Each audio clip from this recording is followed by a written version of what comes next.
Good morning. Thank you so much for being with me. I'm grateful in a big way. Kind of burr cold, had a little rain overnight. Kind of cold here in Northeast Arkansas, but I'm in a warm, toasty office. And so I'm glad to be with you. And I hope that our study this morning will go really, really well. We are in Genesis chapter 47.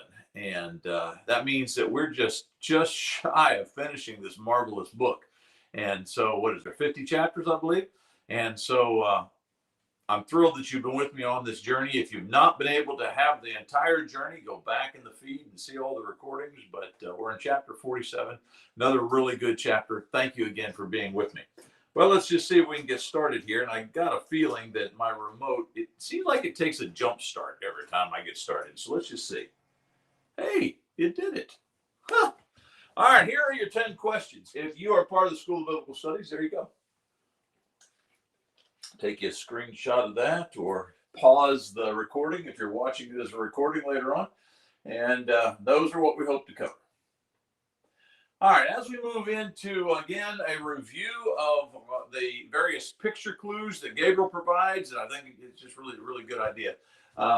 25, midway through, Abraham dies. Let me get a light on here. Seems like I'm a little bit dark. I don't know, maybe not, but 25, Abraham's going to die. Jacob and Esau born. You can see all of this.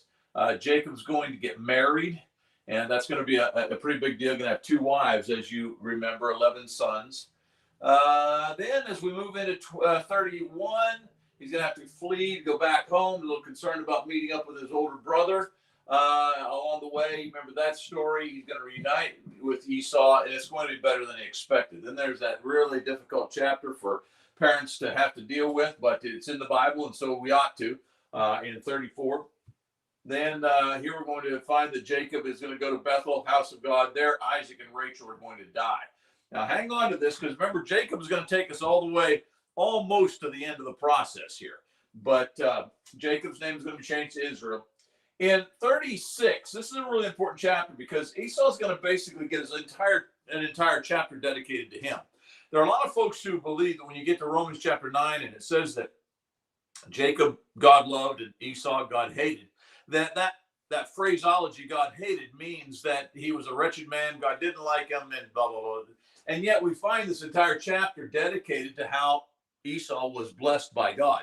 I think that really in that context in Romans chapter 9, what he is saying is that Jacob was loved so much more because he was in the plan of God than Esau, that it's kind of like what Jesus will say later on, that our love for God should be so extreme in comparison to our love for our parents is almost as if we hate our parents. I think that's actually what he's saying about Esau. But that's in chapter 36. Esau gets an entire chapter to himself. 37, of course, we're going to pick up with Joseph here, and he becomes the main character all the way through from here to the end. And let's come on down here. Of course, we got the dreams that are going to be interpreted. And then the brothers are going to come. They still don't know that it's Joseph that is in control of all of this. They're going to have to return to Egypt the second time with the little brother Benjamin. And then Joseph's going to reveal himself. Big chapter, 45. Joseph's going to, big moment, emotional moment. Then Israel is going to, and you see, if you blew that up, that actually says Israel in the 4 here. He's going to move to Egypt. Okay. Now, once he gets there, and that leads us up to the chapter for today. Once he gets there, Joseph's family is going to settle in the land of Goshen. There are some hymns that actually refer to Goshen, and this land of Goshen is going to be very, very prime property. And we're going to find in our chapter today that it's going to actually be Pharaoh who's going to deliver that to them. And so there you go. Hi, Mom and Dad. Hi, Debbie down there in Louisiana. Love you guys. Going to pray for Debbie's brother here in just a little while. Okay, so there's where we're at. 4 and 47. Okay. In 47, then remember that, well, you can read that for yourself. But here's the memory verse for 47, trying to capture the main theme of that chapter. Joseph settled his father and his brothers and gave them a possession in the land of Egypt, in the best of the land, in the land of Ramses, watch it, as Pharaoh had commanded. And so it is true that Joseph settles them there, but it is equally true that the reason he can settle them there is because Pharaoh gives permission. The reason that's important to point out is because we got to remember the story of Joseph and be thankful for what he has come through, in that he has endeared himself to not just Pharaoh, but the entire nation, given the blessing of being able to interpret dreams by the power of God. And so because he's endeared himself to this nation, they are then going to be able to have the choicest land, and they're going to thrive. Now, we'll see later on, if you stay with me, you're going to see later on that Joseph is going to eventually be, another Pharaoh is going to come to control the Egypt, he's not going to remember Joseph. He's not going to have the relationship with Joseph. And that's going to put Joseph's family, who's at that particular point is really multiplied, it's going to put them in a bad position. They are then going to have to be exited, Exodus. They're going to have to be taken out of Egypt because they're being used as slaves, and they're going to go back to the homeland. They're going to go back to the promised land. That's going to happen in the book of Exodus, which I hope to cover next. All right. So there you go. There's your memory verse. Getting into the text, notice chapter 47 and verse 1. So Joseph went in, and he told Pharaoh, my father and my brothers and their flocks and their herds and all they possess, they have come from the land of Canaan. They are now in the land of Goshen. And so Joseph, I don't know if he knew ahead of time, probably did, but they've arrived in Goshen, my dear Pharaoh, probably by Pharaoh's command from the very beginning, but they've arrived in Goshen. And now what are we going to do with them? And from among his brothers, he took 5 men and presented them to Pharaoh. Now, why did he bring 5? I don't know. But he's going to select 5 of his brothers. They will then come in before Pharaoh.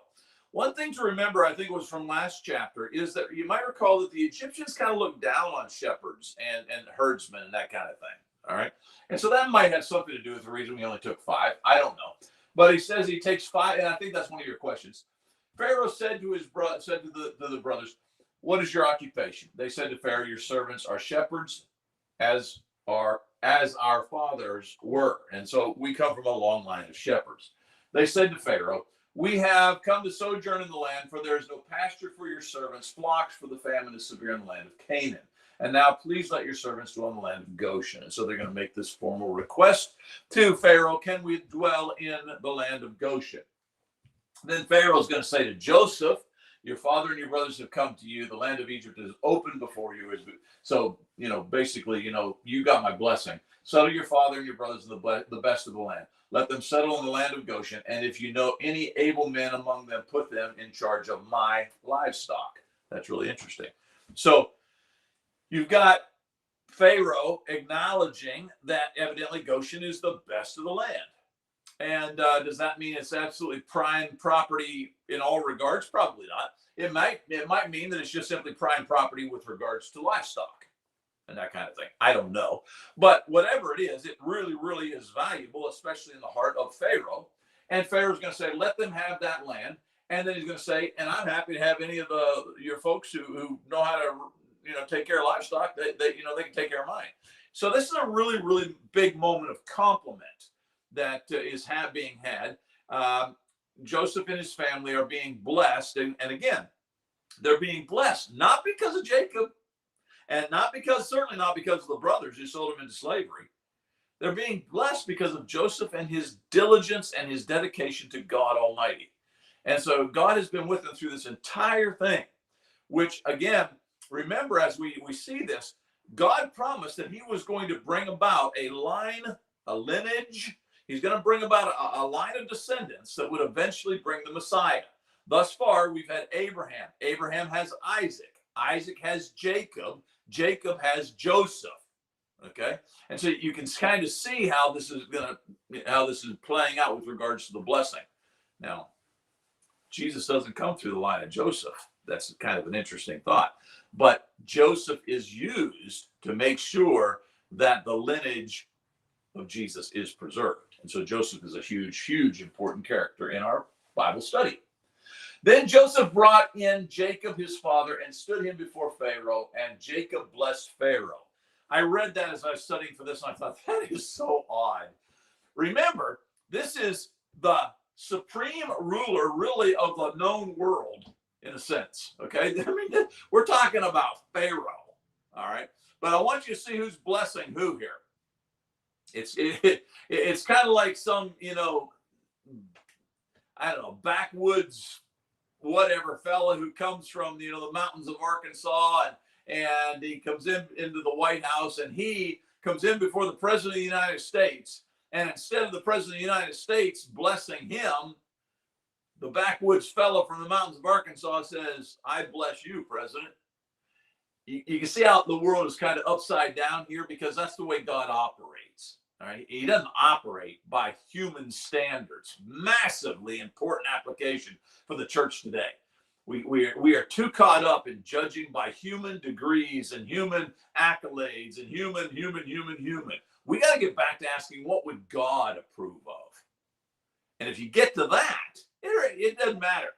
You can be a Joseph, and you can rise to being second in command if you got God as your backing. But you can go to the greatest university with the greatest degrees from that university and never really be successful in God's eyes. So the question I need to ask you as a member of God's family is, what are you really pushing for? Are you pushing for the accolades of God, or are you pushing for the accolades of the world? Well, what you find here is that Jacob's going to come in there and he's going to bless the world leader of the day, Pharaoh. I love that. And Pharaoh says to Jacob, "How many are the days of the years of your life?" And Jacob said to Pharaoh, "The days of the years of my sojournings are 130. Few and evil have been the days of the years of my life, and they have not attained to the days of the years of the life of my fathers in the days of their sojourning." And Jacob blessed Pharaoh, so that's the second time you see that, and went out from the presence of Pharaoh. So the conversation, of course, we don't have it all, but the conversation is essentially twofold. Number one, Jacob comes in, blesses Pharaoh. Pharaoh wants to know how old you are, basically. And that's probably just a summary of, what, give me a breakdown on your life, what's happened and that kind of thing. So there's probably a lot more to that than just telling him, 130. But, and then as he's about to leave, notice that Jacob's going to bless Pharaoh again. Again, I just find that to be so powerful. This podunk shepherd guy from Canaan comes down in there, and he's the one blessing, because God has his hand on Jacob's shoulder, not Pharaoh's. All right, so he's going to bless him again. Then Joseph settled his fathers and his brothers, and he gave them a possession in the land of Egypt, in the best of the land, in the land of Ramses. That's a big name in history, Ramses, as Pharaoh had commanded. Okay, so it's the best of the land. And Joseph provided his father and his brothers and all his father's household, with food according to the number of their dependents. And so Joseph is going to go above and beyond taking care of his family. This is the what do you call that? Is it the epilogue that comes after the story? That's kind of what this is. I think that's right. It's either prologue or epilogue. I think prologue comes before, but anyhow. Well, it's kind of like that little summary at the end of the story. Last chapter was really the climactic chapter, last couple chapters. This is not so much climax as it is kind of wrapping up loose ends with regards to the story of Joseph. And it's going to be kind of that way all the way through the end of the book now. And so he's going to provide his dependents with enough food to take care of themselves. So again, remember why they're even down there is because of the famine, right? And so Joseph's going to take care of his people, which is exactly why God sent him down there, or allowed the evil to take place in his life. God didn't cause the evil, but he allowed the evil thoughts to take place in the hearts of his brothers. And eventually they sell him off into slavery, on and on and on. You go with that, okay? Same application to you and I. God does not cause evil, but he does allow evil to happen within this fallen world. But because we are his people, all things work together for good for those who love the Lord. Well, we be them, right? And so even in the evil, God can use that to discipline us, train us, etc. Another series that I'm doing as part of the School of Biblical Studies, this one actually is in the sermon time that generally follows, is dealing with spiritual warfare. And one of the things we're going to eventually get to in that series, almost there actually, is that as one of the great spiritual warfare challenges we have, it comes to us via God, because he is training us. He's disciplining us so that we can, I list 4 things in that series that are challenges, obstacles. I don't know about obstacles. The fourth was not so much an obstacle as it is just difficulties as far as spiritual warfare is concerned. Spiritual warfare, number 1, Satan, right? Number 2, self. We just get in our own way. Number 3, situation. We live in a fallen context. But number 4 is Savior. And the reason that's important is because the Savior, number 4, is conditioning us to take care of the other 3. While we're living in this fallen world, he wants to condition us. Well, Joseph had to go through some pretty tough stuff in order to get to this position, to take care of the lineage of Jesus. And you and I might have to go through some tough stuff as well. But may we always give glory to God that he's in control of the journey if we keep our little pumpkin hand in his. Now, rapidly, the rest of this is interesting, but that kind of wraps up I think it's called the epilogue of the story with regards to his family getting down. There's more, but that's kind of the tying up of the loose ends.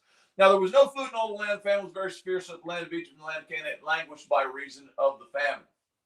And Joseph gathered up the money that was found in the land of Egypt and the land of Canaan in exchange for the grain that they brought.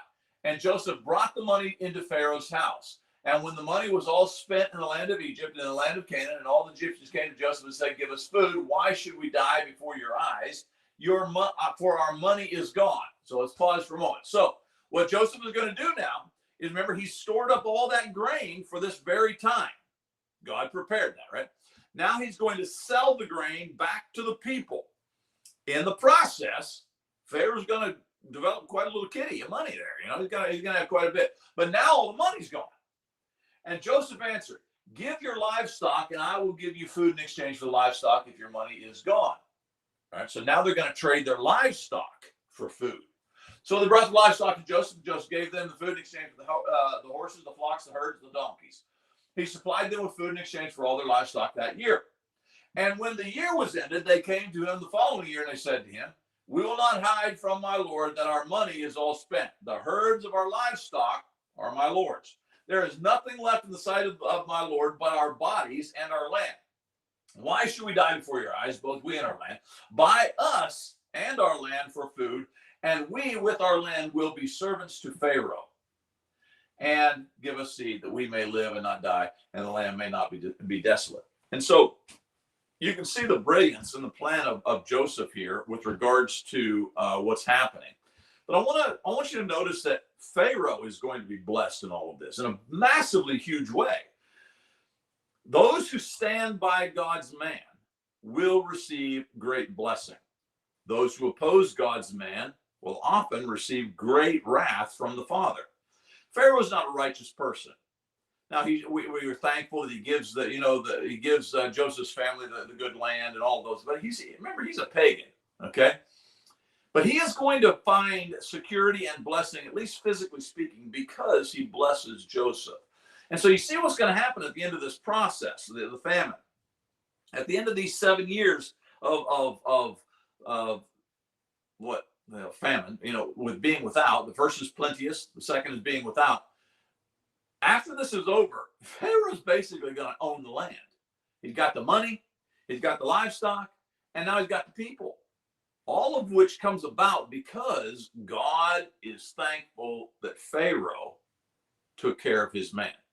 Now, he's not going to own the Hebrews, although he's going to act like it, or a future Pharaoh is going to act like it. He doesn't. And that's when the cries go up to God, and God's going to say, "Now, those are my chosen people, and I'm bringing them out." But again, you got to stay with me for the next book as we study that together.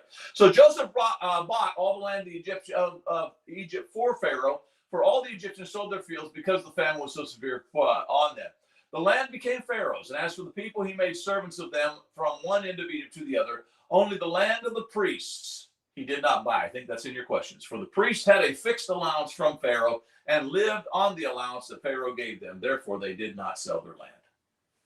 Then Joseph said to the people, "Behold, I have this day bought you and your land for Pharaoh. Now here is seed for you, and you shall sow the land. And at the harvest, you shall give a fifth to Pharaoh." So Pharaoh's taking care of them from the front end to the tail end. It's actually God taking care of them, and it's actually God using Joseph to take care of them. Pharaoh's kind of a minor character if you really think about this whole thing. It's all because of what God is doing through Joseph. But however you look at that, you're going to find that now at the end of the process, Pharaoh owns it all basically, but they're going to replant, and at the end of that, they're going to give a fifth of it back to Pharaoh. And 4/5 shall be your own, as seeds for the field, as for food for yourselves and for your storehouses and the food for your little ones. And they said, you have saved our lives. May it please my Lord, we will be servants to Pharaoh.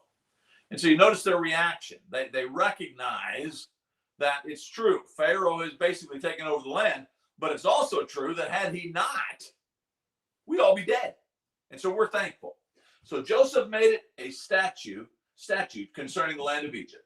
And it stands to this day that Pharaoh should have the fifth and the land of the priests alone, but did not become Pharaoh's. So the land of the priests alone is the only one that did not become Pharaoh.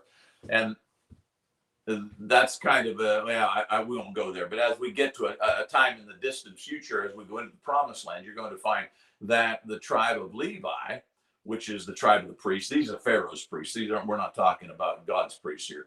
But the tribe of Levi, it's almost upside down as to what happens with them. But that's for the future. Thus Israel settled in the land of Egypt and the land of Goshen, and they gained possessions in it and were fruitful and multiplied greatly. And Jacob lived in the land of Egypt 17 years. So the days of Jacob, the years of his life, were 147. Go back and add that to the 130 that he told Pharaoh, and you get 17. Okay. And when the time drew near that Israel must die, he called his son Joseph. He said to him, if now I have found favor in your sight, put your hand under my thigh. I think that's the second time we've seen that. Was it Abraham? I remember, I believe he sent his servant off to find a bride for his wife or his son Isaac. Remember that? And he had his servant put his hand under his thigh. I don't know all the background of that, but it had something to do with securing a promise. Put your hand here under my thigh and promise to deal kindly and truly with me. Do not bury me in Egypt. That's the big request that he's got here. Okay. Now, you know Joseph loves his daddy, and he's going to do whatever he can. I mean, he's spent all these years wanting to get his daddy back down there and reunite with his daddy and all that kind of stuff. So he loves his daddy. That's going to happen. But this is just the formal process of making sure that he makes that request. Please don't bury me in Egypt. Now, the reason that's significant is because the family's going to be there for a while. And so what's going to happen is that even though he's going to die in Egypt, his body will be carried back. But let me lie with my fathers. Carry me out of Egypt and bury me in their burying place. And so even though the family is going to remain in Egypt for all of those years, they are going to Pharaoh's going to give them permission. They're going to make a brief journey back to Canaan, and they're going to bury him. We'll see that in the future. He answered, I will do as you have said. And he said, swear to me. And he swore to him. Then Israel bowed himself upon the head of his bed. And I believe that's it, yeah. So we're going to see Jacob is going to die. Israel, he's going to die. And his request is, please take me home, bury me with my people. And so, and that's what's going to happen. They're actually going to do that. And so they take him back to Canaan. Okay. But they're going to take him back to Canaan. There are your 10 questions. I think we did pretty good one. You got them? Do the doodle, chapter 47. Gabriel did a really good job. See Goshen there? It's the road sign. And this icon for the 4, that has kind of been maintained throughout with regards to representing Jacob's family. Jacob's family, but Joseph's family. And they're gonna land in Goshen. They're gonna stay there.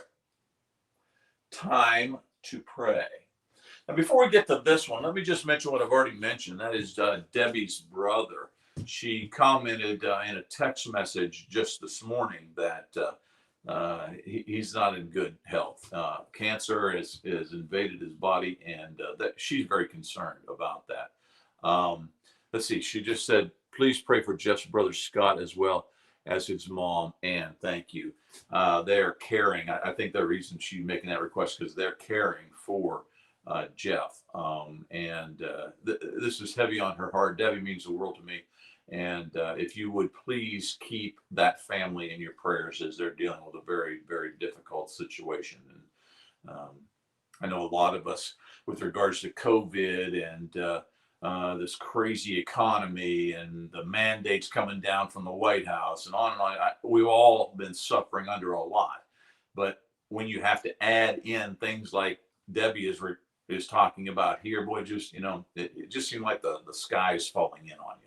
So be praying for Jeff and his family as they take care of him, and especially be praying that they'll see God in all of this and be drawn near to him, and that we'll all recognize that we're living a very temporary existence in this life, and the old body's falling apart. Had a toothache just yesterday, and got to thinking about how my body's falling apart, and we're not going to live. We're not destined to stay here.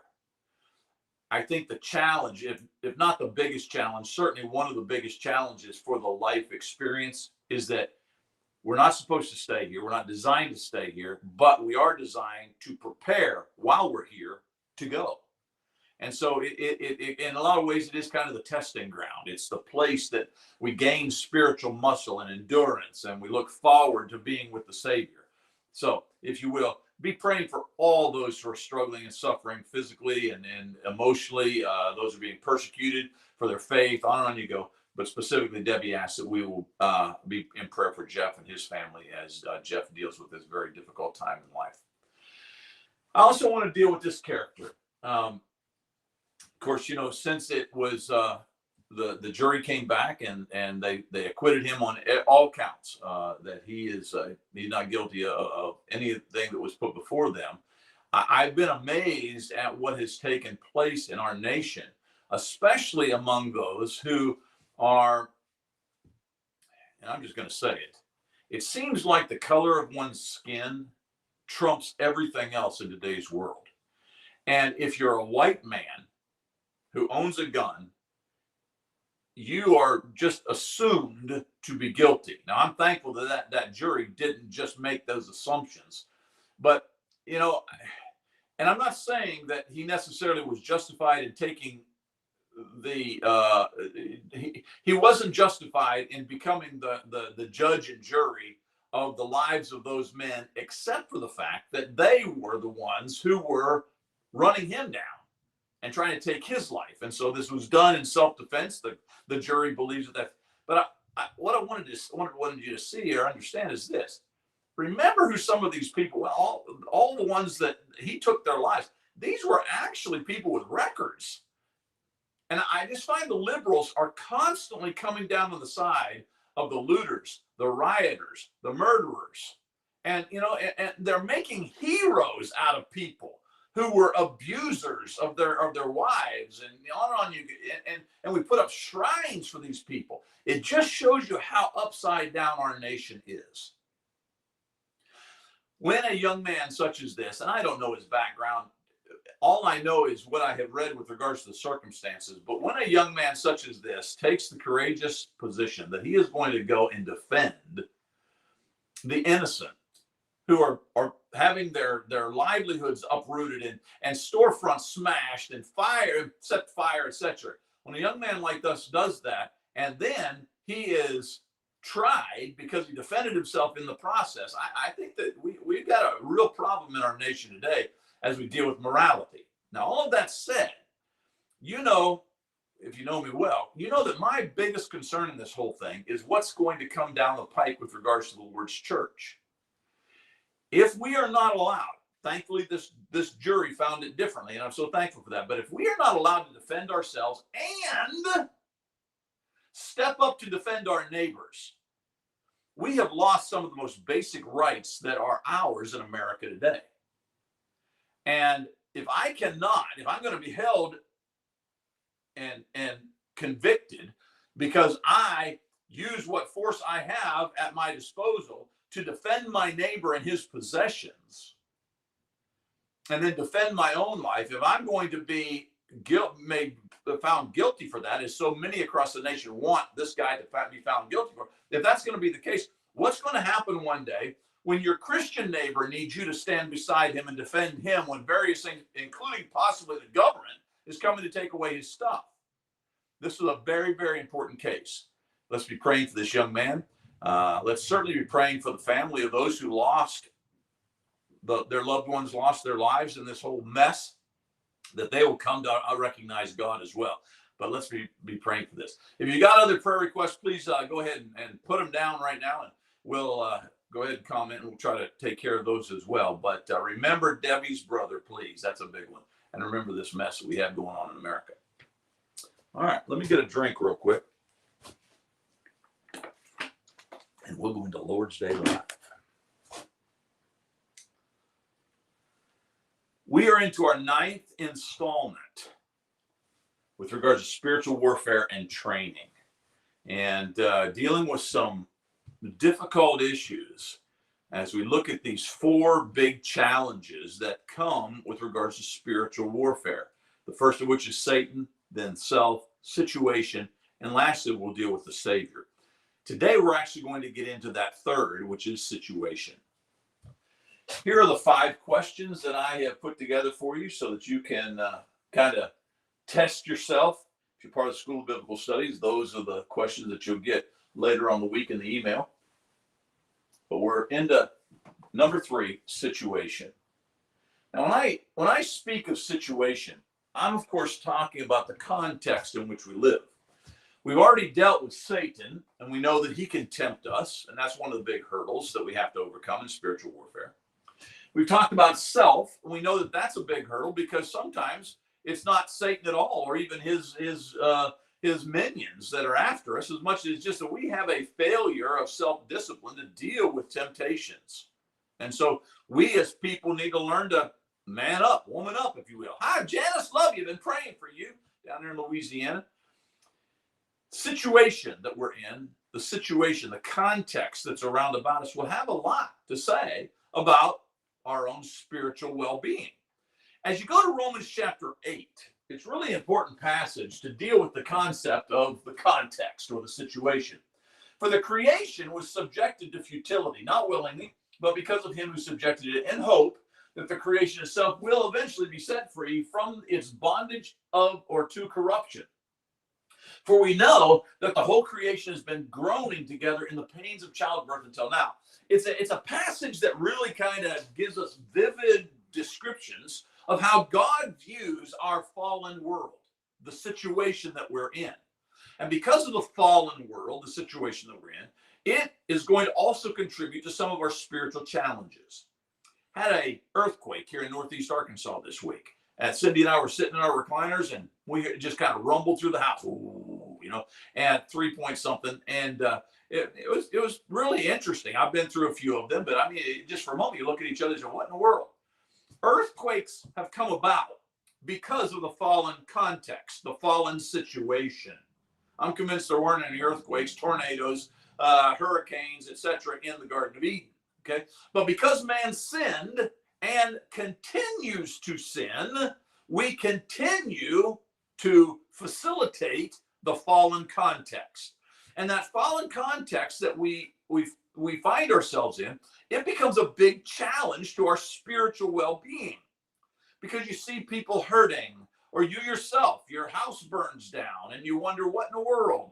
And you feel like Job because you are diagnosed with cancer, or, you see. And so the fallen context begins to heap on top of it. And so when you got Satan working against you, you got your own personal lack of self-discipline working against you, and then you got the fallen context working against you, it can feel like that there's just no hope down here.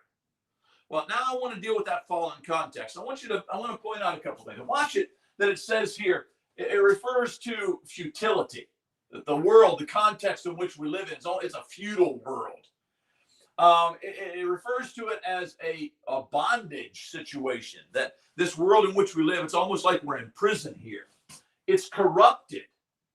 And then it says that there's a groaning to get past that futility and that bondage and this corruption idea. There's a groaning, and it's like the pains of childbirth. I remember as my wife was giving birth to our first son, and I remember all the hours that she was in pain, and I held her hand, and I couldn't do anything for her, and I felt helpless, etc. But she can relate more vividly to this passage than I can because she's gone through that. And God says that's kind of the way it is with regards to the creation setting. But I will say this, that once Bryson came into the world, all that pain was put behind her. And she couldn't wait to hold that little guy and to raise that little guy and spend as much time as she could with that little guy, et cetera, because it was such a joy and it put the pain in the rearview mirror. The same thing is true of the created sphere. That although it's hard right now, and you and I are, we just feel like we're, in childbirth almost. The fact of the matter is there's coming a day when that trumpet sounds and we are ushered into the presence of Jesus. And that picture that I love to show you, where the young lady rushes into the arms of Jesus and there's just that perfect embrace and the be there moment. When that happens, all of what we are presently going through will be in the rearview mirror. And we'll be able to say, much like a woman can say after going through all the pains of childbirth, I'm so thankful that I have this child. We will be able to say, I am so thankful that I am where I am at. So the situation has a lot to do, not just with the temptation to give up, but it also has a lot to do with the preparation for the Thanksgiving that we're going to have once it's all over. But again, I draw your attention to the words that he uses here, saying that that's describing the situation you're in. And God says, I get it. I understand. It's tough down there. Now, again, I'm going to point this out in a future slide. But again, you and I are at fault for that, not God. God could wipe us all out and just, send us off into oblivion and start all over again. But he says, instead of that, I want you. I don't want to wipe Sonny Childs off the face of the eternal time and map. And I want Sonny to exist. And so I'm going to continue to give you opportunities in spite of the fact that you got to live in this broken world. The reason you're here is because my other option is just to decimate the place. Please come to me. Now, knowing that, then I want to take you to this passage, which is really, really important one. And I want to tie it into Psalm 51. Let me get out of the way. This is one of those situations where Jesus deals with situation. In Luke 13, he's talking about some folks. Well, let's just read it. Those 18 on whom the Tower of Siloam fell and killed them. Do you think that they were worse offenders than all the others who lived in Jerusalem? No, I tell you, but unless you repent, you will all likewise perish. In this passage, he's giving us a brief insight into an event that we just don't have a lot of information about. But evidently, there was a tower that fell upon some people. Sounds like it was an accident. Maybe it was an earthquake. I don't know. But whatever it was all part of the fallen condition of man. It was part of the situation. And because of that setting, the tower falls, 18 people die. Jesus then asks the question, so those 18 people, they had to be extra evil because the tower fell on them, right? No. He's going to say, essentially, no, we're all in the same condition. We all need to repent, and if we don't, we're going to perish. The conclusion I would draw from this is the tower did not fall because some were worse offenders than others. It fell because of the fallen situation of everybody. Our continuance, big sentence, our continuance in sin facilitates the continuance of the fallen realm. That's why we got cancer, earthquakes, accidents, etc. The Calvinists would have us believe that Adam sinned, and therefore from that time, all of us have inherited his sin and the consequences of his sin. I don't believe the scripture teaches that at all. I do believe that Adam sinned, and because of that, the created sphere fell. Humanity continues to struggle, but our continuance to struggle is because of our choices, not because our ancient ancestor Adam made a mistake. You and I are at fault for the present fallen condition. I personally am of the belief that if all of humanity would get their head together and say, we're done, no more sinning, we're going to quit disappointing God, I believe that not only would the planet begin to improve, but again, I think that we would come back eventually, if we could ever maintain such discipline, we would eventually get back to a Garden of Eden situation. That's not going to happen. Because we have demonstrated throughout the thousands of years that we've been here, we have demonstrated that we don't have the discipline or the desire to go back to that. But we are the ones who are at fault, not Adam. Adam is the inaugural run towards sin. I get that. But in every generation, we could have corrected it. We could have stopped and said, we're not going that way no more. But we don't. So when you look to the idea of cancer, earthquakes, accidents, tornadoes, houses burning down, all of these things, it's our fault. But as I said in an earlier lesson, remember that even though it is our fault for continuing the facilitation of the continuance of sin and the fallen nature, it doesn't necessarily mean that the individual, for instance, a baby is born to an addict, and the baby comes out the womb addicted to the drugs that the mother took while being pregnant with the child. Who's at fault? It's not the child, it's the mom. And so even though the child is born into a sinful context, it's mom's fault, not the child. And sin, the consequences of sin, are only inherited by that child in the sense that they have to be born into a physical, broken world, not spiritually speaking. This is one of the greatest perversions, I think, of Calvinism, is that they want us to be guilty, not just of the fact that we have to be born into a broken world, but they want us also to be guilty that we somehow are broken, spiritually speaking, when we're born. I don't believe that for a minute. I believe the child in the womb is pure, innocent, and straight from God. But that child is going to be immediately upon conception, that child is going to be influenced by all the tragedies of this broken physical context. But it's not until that child chooses to disobey God that that child is broken spiritually. And I believe that when you get to Psalm 51, that's what David is speaking of. He says, behold, I was brought forth in iniquity, and in sin did my mother conceive me. The Calvinist wants to take this passage and want to say, okay, see there, we are totally depraved. From the moment of conception, you and I are broken spiritually. We don't even have the ability to seek out God. And yet Acts 17, 26 and 27 says that's exactly why God put us on the planet, so that we'd seek him. David was born into a context, may I say, situation that was filled with iniquity. But David himself, while in the womb, wasn't guilty of iniquity. He hasn't yet chosen sin. Now, one day he will, and we know some of those sins, don't we? But David's not guilty of iniquity. And I am convinced that Psalm 51 is not saying that David was totally depraved. I'm convinced that Psalm 51 is saying that David was born into a context, a sinful situation, and thus the struggles come upon us because of that. So, I want to draw, I think there's three of them. There may be four, but I think there's three. Keys to a spiritual survival in the fallen situation. So if we have to exist in this context of iniquity that doesn't just show itself in the sense of evil with regards to how we treat each other relationally, but it also shows itself in the way that we got a broken created sphere. Tornadoes, tragedy, floods, etc. Okay? How do we survive that broken scenario? Number one, I would suggest to you that in order to have spiritual survival in a fallen situation, we've got to invest in that which is of God, not that which is fallen. Don't invest in this fallen realm. It's one of my biggest gripes and concerns with regards to the church today. We are so carnal. You just think about the way that we worship, the places we go, the buildings we build, the approach that we take. We are so carnal in our thinking and so anchored to this world. There are very few elders that I've ever met who would say to you, I cannot wait to go and be with the Lord. And I find that to be so tragic.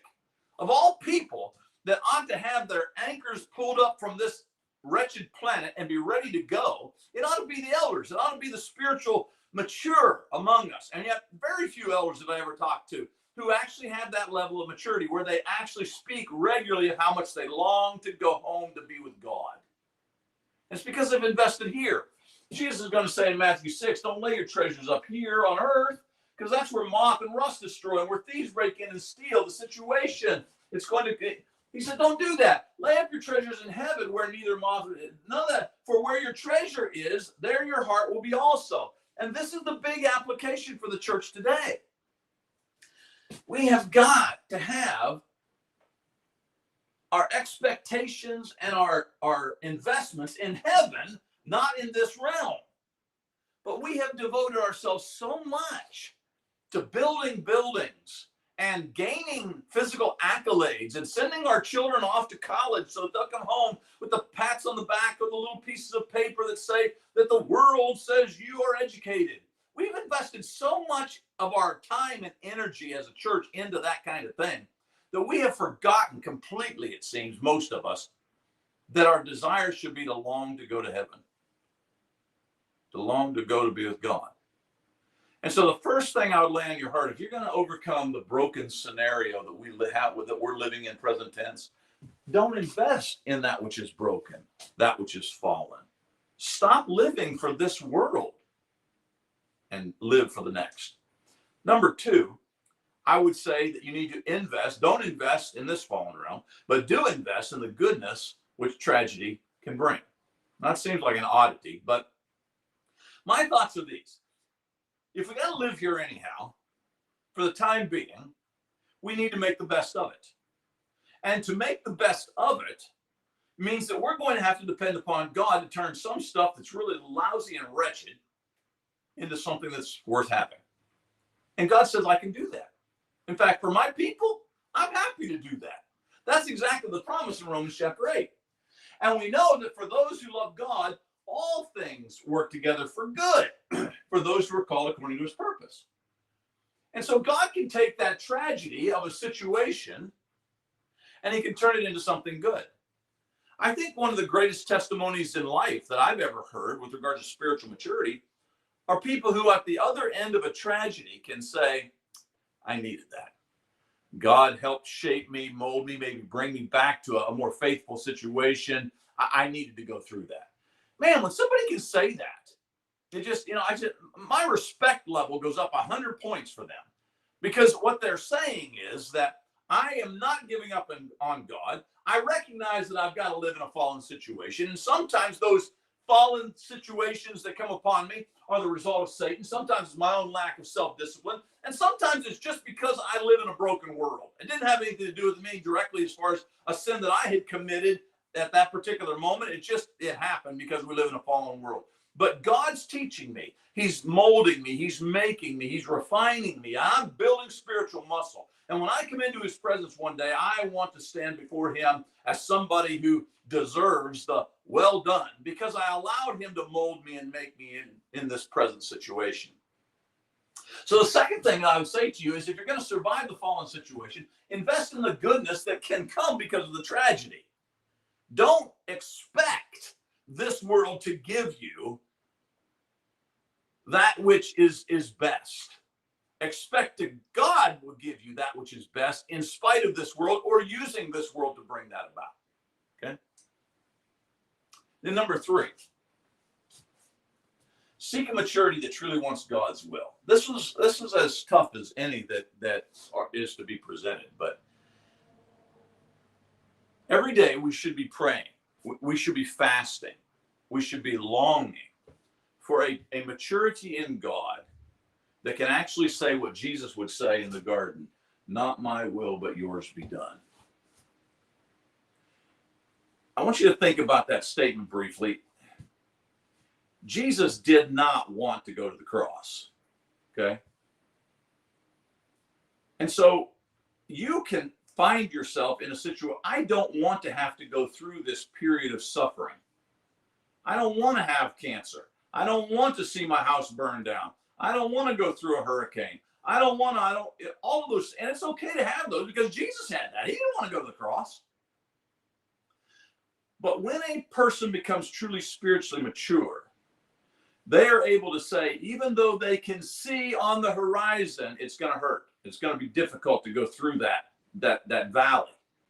I still, Father, want your will to be done, even though I know it's going to be tough for me to get through the valley.